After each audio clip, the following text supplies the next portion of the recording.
15 tahun yang lalu aku memang ada masalah dengan sistem reproduksi. Sehingga aku itu tidak bisa hamil secara alami. Dan harus menjalani operasi, pernah operasi di Jakarta sekali, lalu aku operasi besar di Malaysia sekali, sampai akhirnya aku bayi tabung. Aku cerita yang singkat aja ya. Aku pikir setelah aku melahirkan, aku gak akan ngerasa masalah rahim lagi gitu. Tapi ternyata setelah melahirkan, anakku udah mulai besar, setiap menstruasi itu aku sakit kayak ditusuk depan dan belakang. Dan aku gak bisa menjelaskan itu sakitnya kayak gimana. Sampai akhirnya 3 tahun yang lalu, anakku masuk ke kamar, aku lagi guling-guling, meringis kesakitan. Dan aku ngeliat muka anakku, wah anakku sebentar lagi usianya 7 tahun ya. Sebentar lagi kan dia akan menstruasi dalam waktu 4-5 tahun ke depan. Masa ini sih yang mau aku kasih lihat ke anakku gitu. Disitulah aku mencari pertolongan untuk sembuh. Dan untuk sembuh itu ternyata yang aku pelajari ya, obatnya adalah terkoneksi dengan diri sendiri dan alam semesta. Itu obat penyembuh yang luar biasa sih. Aku coba bisa cerita singkat di sini. Aku udah cerita beberapa kali di sosial media. Dan setiap hari itu aku punya kesempatan bangun tidur masih bernafas, masih dikelilingi oleh cinta. Dan itu yang bikin aku mau bangkit lagi. Suamiku support perjalanan aku support dari zaman kita menikah gitu ya. Dan orang-orang tuh bener-bener teman-teman terdekat aku dan keluarga aku tuh support banget gitu. Selalu mendoakan aku sembuh. Dan ya bisa dibilang itu sebuah penguatan yang luar biasa ya. Karena kalau gak ada mereka aku gak tahu sih aku bisa di sini apa enggak. Mungkin aku udah menyerah. Yeah. I don't know. Tapi itu totally sembuh ya? Bisa dibilang ya. Ada omongan yang aku ingat ketika kita ketemu beberapa waktu yang lalu. Mbak Andra punya pandangan tentang work and live as an act of offering. Ya. What does it mean? Oke, aku dapat kata-kata ini dari kitab Weda, kitab agama Hindu. Terus aku kayak hook banget gitu sama kata-kata ini. Dalam terjemahan bahasa Indonesia adalah bekerjalah atau berkaryalah dan hiduplah dengan semangat manembah.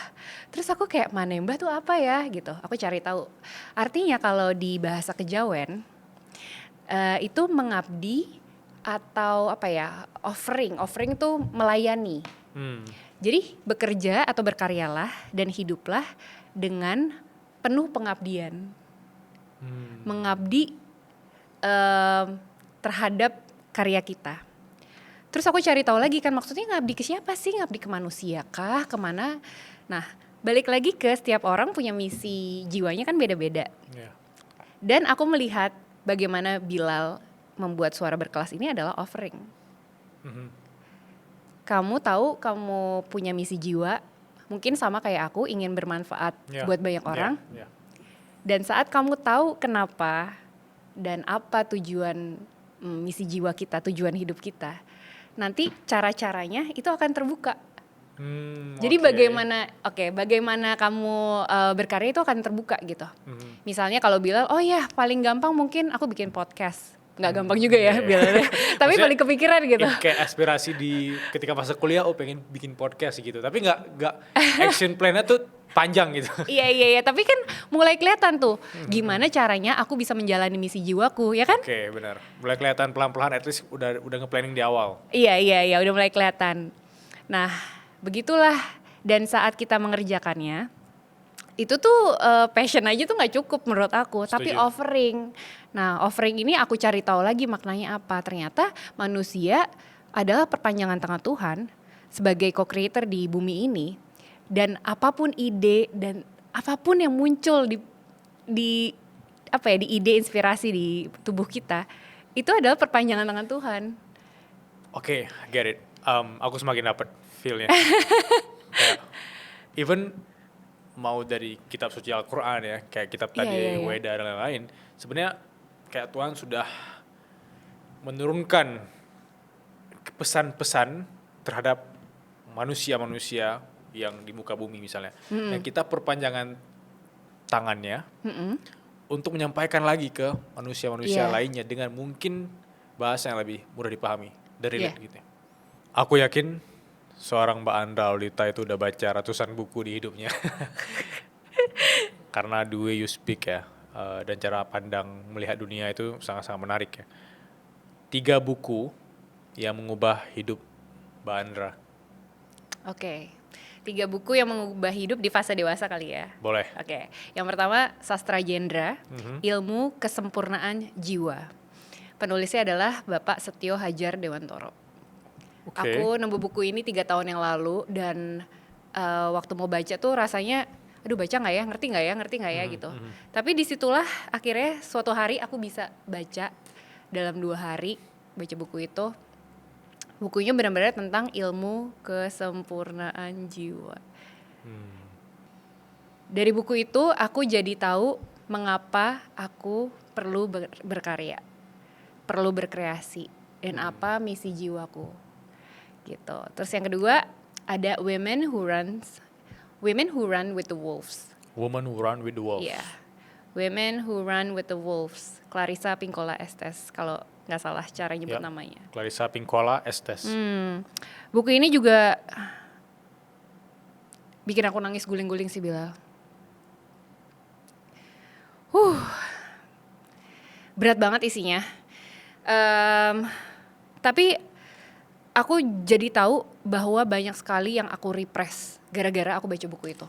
Aku nangis guling-guling karena kecil, ngeraung-ngeraung. Suamiku nemenin cuman ngelus-ngelusin aku. Besoknya lupa. Tapi ternyata buku itu sangat men-trigger aku karena di buku ini ada satu bagian yang bilang bahwa perempuan itu sudah direpress suaranya dari zaman dulu. Bagaimana patriarki merepress suara perempuan, bagaimana society itu bilang perempuan itu gak boleh punya suara dan sebagainya. Wah, aku luar biasa nangis-nangis. Oke, lanjut. Yang ketiga, tahun ini aku suka banget sama, tahu dong, bukunya Let Them. Oh, Let Them. Udah baca? Udah setengah. Nah, kalau dibanding 2 buku yang tadi aku cerita sih sebenarnya ini buku yang paling santai, tapi aku ngerasa toolsnya lagi sangat dibutuhkan oleh orang-orang di sekitar aku. Setuju. Let Them. Gitu. Dan aku juga tahu buku Let Them Mel Robbins itu dari Fardiandi, dan Fardiandi tahu dari Mbak Andra. Ngeracunin seru baca buku. Dan Mbak Andra DM aku waktu itu kan. Iya. Ternyata di tempat ini udah ada bukunya, karena aku udah cari di berbagai tempat. Oh iya. Aku cari di berbagai tempat dan waiting list. Terus pas aku DM Bila nih ada nih di sini, dia langsung on the way. Iya, on the way. Luar biasa. Setelah podcast, karena saking penasarannya